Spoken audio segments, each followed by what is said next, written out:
বৈষম্য বিরোধী ছাত্র আন্দোলনের হবিগঞ্জ জেলা শাখার সদস্য সচিব মাহদি হাসানের উপর হামলার ঘটনা ঘটেছে। হামলায় গুরুতর আহত অবস্থায় তাকে উদ্ধার করে হবিগঞ্জ সদর আধুনিক হাসপাতালে ভর্তি করা হয়েছে। বর্তমানে সেখানে তিনি চিকিৎসাধীন রয়েছেন। 11 জন বৃহস্পতিবার দুপুরে হবিগঞ্জ জেলা প্রশাসকের কার্যালয়ের সামনে এই ঘটনা ঘটে। জানা গেছে, মাহদি হাসান বুধবার তার উপর সংঘটিত হামলা চেষ্টার ঘটনার সিসিটিভি ফুটেজ যাচাইয়ের জন্য জেলা প্রশাসকের কার্যালয়ে একটি লিখিত আবেদন জমা দেন। আবেদন জমা দিয়ে ফেরার পথে ডিসি অফিস প্রাঙ্গণে তার গতিরোধ করে হামলা চালায় ছাত্রদলের নেতাকর্মীরা। হামলাকারীরা তাকে এলোপাথারিভাবে মারধর করলে তিনি গুরুতর আহত হন। প্রত্যক্ষদর্শীরা জানান, হামলার সময় মাহদি আত্মরক্ষার চেষ্টা করলেও হামলাকারীরা তাকে ছাড় দেয়নি। পরে স্থানীয় লোকজন এগিয়ে এসে তাকে উদ্ধার করে দ্রুত হবিগঞ্জ সদর হাসপাতালে নিয়ে যান।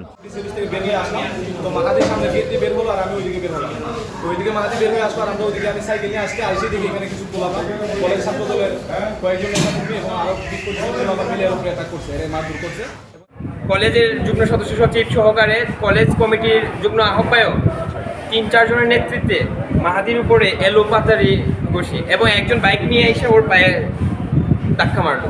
মানে ওকে নিয়ে যাওয়ার চেষ্টা করছে, কখন হত্যা করার চেষ্টা করছে। সেই জায়গা থেকে আমরা 2 জন ছিলাম, যতটুকু পারছি মাহাদিকে সেভ করে এখানে নিয়ে আসতে পারছি। ওর সারা শরীরে আঘাত।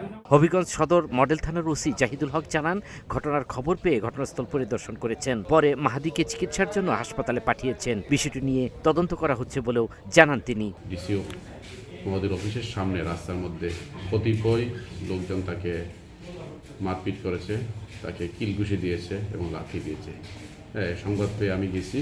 আমি প্রাথমিকভাবে যে বিষয়টা জানতে পেরেছি, না ঘটনার প্রাথমিক সত্যতা আছে যে কতিপয় দুষ্কৃতিকারী, কতিপয় ছেলেরা তাকে কিলঘুষি দিয়েছে এবং তাকে লাথি মেরেছে এবং তাকে পরবর্তীতে তাকে উদ্ধার করে চিকিৎসার জন্য হাসপাতালে নিয়ে যাওয়া হয়েছে।